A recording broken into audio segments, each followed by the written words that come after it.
So there's really two things that we have to deal with when it comes to dissociation. In my head.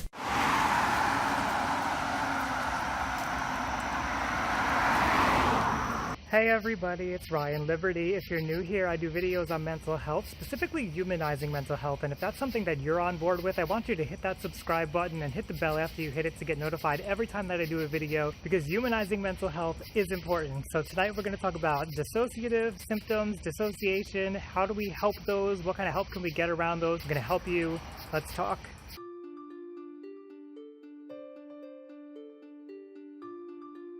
Okay, before we can get into what you need help with when it comes to dissociation, we'll do a quick little recap on what dissociation is. Dissociation typically shows up after we've experienced a trauma, and we see it specifically in dissociative disorders like dissociative identity disorder, depersonalization, derealization, dissociative amnesia, but we also see it in PTSD, post-traumatic stress disorder, and you can see it just in your general life. Everybody dissociates at some point, and the classic example is when you're walking or you're driving and you get to your destination and you don't really remember how you got there, and there's like this empty space in between, or maybe you're kind of like daydreaming and you lose track of time and things are kind of like a little fuzzy and you're not totally present. That's what dissociation is. What's important to understand about dissociation is that this is a reaction to some kind of stress that you're experiencing. It's a coping mechanism, and while it may have been adaptive while you were in the middle of a trauma to dissociate, because you may not have been able to do anything, you might not have been able to fight back or to run away, so dissociation was kind of your only option to mitigate the pain that you might be experiencing and possibly stay kind of like frozen and minimize your appearance so that whatever the threat was, it might overlook you. That's not adaptive anymore in your everyday life. And so when you get stressed out about something, when there's a reminder of the trauma, it's not that you're actually experiencing the trauma, but you're dissociating in a context when it's not appropriate to be dissociating anymore. So there's really two things that we have to deal with when it comes to dissociation. We have to, number one, deal with the dissociation itself, and number two, we have to deal with whatever that stress is that's causing the dissociation. So let's talk about dealing with the dissociation itself. Let's say you're in the middle of dissociating and you have the wherewithal to actually realize that it's happening. If you know that it's happening, what you need to do are grounding techniques. Grounding techniques are anything that's going to get you back in touch with your present situation and back in touch with your body. We dissociate to escape our body because we're trying to escape potential pain and potential threat that's coming at us. But when we re-engage with our body, re-engage with our environment, that will shut down the dissociation. So how do we do that? One way that always worked well for me, I'm somebody who's dissociated a lot in my life, was to feel the insides of the bottom of my feet. And I don't mean like feel it with your fingers, I mean experience. What does it feel like on the bottom of my feet? So right now, I'm standing on concrete. I don't know if you can see it, you probably can't see it, but I'm standing on concrete and I can feel that it's hard, I can feel that it's below me, and I feel that on the bottom of my feet, the ball of my feet, the soles of my feet, and that gets me in touch with the ground. And why I specifically choose the feet, you could also choose like the fingertips, is that those are kind of like your extremities. They're the furthest placed away from your brain. So if you get in touch with your feet, then you start to also get in touch with your legs and your knees and your butt and your abdomen and your chest and your back and your arms and your shoulders and your neck and your head. And that is actually one way that you can start to stop dissociation, is to systematically go through your body part by part and focus in on it and focus in on what it feels like. And as you do that, you start to realize, like, I have this entire body down there that is strong and powerful, and it can do those things that I wasn't able to do in trauma. It can fight back or it can flee, depending on whatever situation we're in right now. And typically, whatever situation we're in right now is not as threatening as whatever that original trauma was. So that would be an example of getting in touch with your sense of touch. But we have other senses in our body that we can use to re-engage with our environment. We have smell as a very powerful one. So if you can carry a candy or something that has a strong aroma, that might get you back in touch with your environment. This is something that I was actually doing a long time ago, and I didn't even realize I was doing it. And then somebody mentioned candy as a way to treat dissociation. I was like, wow, that's crazy, because I used to carry peppermint candies around with me because that's a very strong scent, and I used to think it was like waking me up, but it wasn't just waking me up, it was pulling me out of dissociation. So food, aromas like coffee, essential oils, candles, any of those things could help to pull you out of dissociation.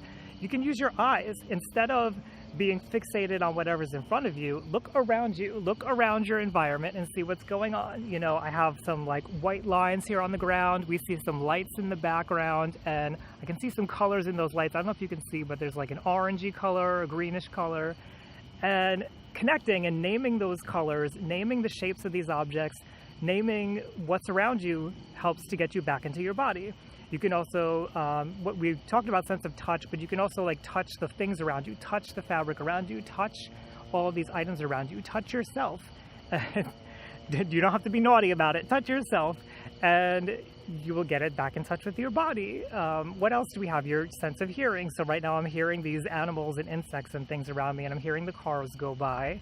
I can very, very faintly hear the wind. And something else that will bring me back in touch with my environment. It could also use something like music. I could talk with a friend and listen to their voice and try to get in touch with them and have them help pull me back into where I am. And the key here when we do this is to always remember all of these things are safe that we're experiencing. When I look at the things around me, these are safe things. The light around me is safe. These sounds around me are safe. The things that I'm feeling in my body are safe. That will be a key to reducing the anxiety that's causing the dissociation in the first place.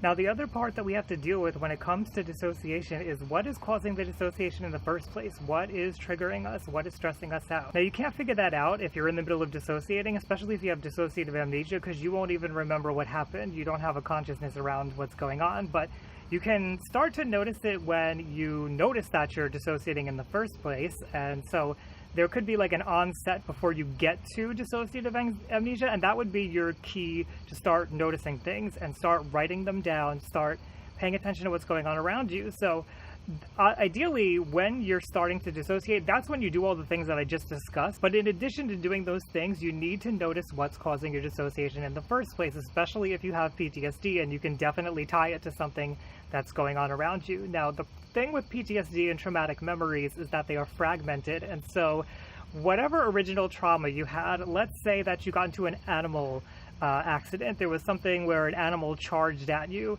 there may be something that was going on. Maybe like I'm hearing now these bugs around me, right? So maybe that was going on when you were attacked by an animal, and so you may not realize it consciously, but when you hear these bugs like I'm hearing right now, you may all of a sudden start to feel PTSD coming on, and you may start to dissociate. And you may notice this is happening to you at night. And so that would be the first thing you would write down is like, okay, this is happening to me at night. And that's not going to get you anywhere necessarily right away, because that's not the thing that's actually happening, but that's something to notice. Okay, it's happening at night. And then you might start saying, well, what's going on? Why is it every time this happens? It's not happening every time at night. So what is it about there's particular times when I'm dissociating? What is going on? And you start to notice, well, there's this sound in the background. Okay, now you have your trigger. Now you know what's causing it. So the next thing to do is realize, okay, whenever I hear these sounds, I'm going to be more stressed and I'm going to start dissociating. So anticipate that. And when you go out at night or you open the window and you start to hear these insect sounds, then you prepare and you say, okay, this is the time to practice grounding. And you start doing all the things that I just talked about to ground yourself. And you start repeating in your head, I'm safe, I'm okay. Maybe a good thing to do would be to call up a trusted friend or have a friend with you when you go places at night so that you know I'm safe, and you can kind of take that feeling from them and internalize it for yourself. And that's what you really want to do. You have these internalized feelings linked with these fragmented memories of fear, and you need to switch off the fear and change it into feelings of safety.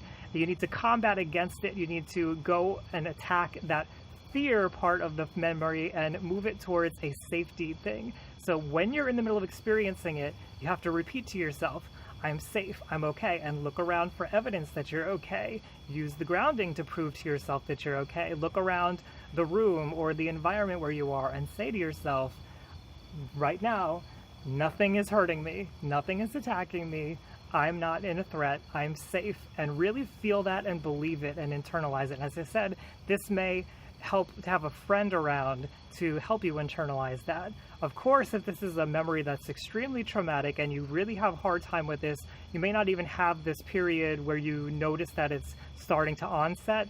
That might be when it's more appropriate to go see a therapist who knows about trauma, specifically a trauma specialist who can guide you through this, walk you through it, and you can kind of imagine the scenario in the room with them rather than going out into the real world and experiencing it. And they can monitor your stress level for you. They can notice what's going on. They can point out to you if you're dissociating, if you have a hard time recognizing it in yourself.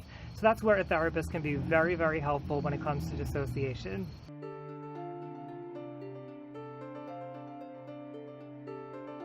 Now, if you're somebody who dissociates a lot and you just can't seem to get a grip on this, it could be that you're in an environment that is constantly stressful for you. And if that's the case, then I would recommend seeing a trauma specialist because they will know what to do in that situation. Hopefully you can remove yourself from that environment, whether that be a job, a family, lover, whatever it is. Hopefully you can remove yourself so that you can begin to get a grip on the stress and begin to cope effectively, and then manage your dissociation symptoms and manage any PTSD symptoms you may be experiencing as well. And you know, if you have something like dissociative identity disorder, that's going to be a little bit more complex. That's something you're probably going to want to see a therapist for. They're going to be able to help you and all of your alters out. Now, if you're somebody who's experienced trauma, I have some free worksheets up on my Patreon page. I'll put the link up here for you. They will help you get your self-esteem back, help you have better relationships with people, set boundaries, all that kind of stuff. It's free. It's up here. And if you want to support me in my mission of humanizing mental health, you can also do that over on Patreon. Now, if you're new here, hit subscribe and hit the bell afterwards. I do mental health videos Monday through Friday. I have over 230 videos on mental health already on this channel. If you're interested in this topic, there are already videos here for you. And lastly, I'd love to hear from you. If you're somebody who's been through dissociation, if you experience this a lot, if you've healed from it especially, what tips do you have for our community? We'd love to hear from you. We'd love to know what you know so we can learn from each other. Put that down in the comments below. And as always, thank you for being here. I appreciate you, and I'll see you next time.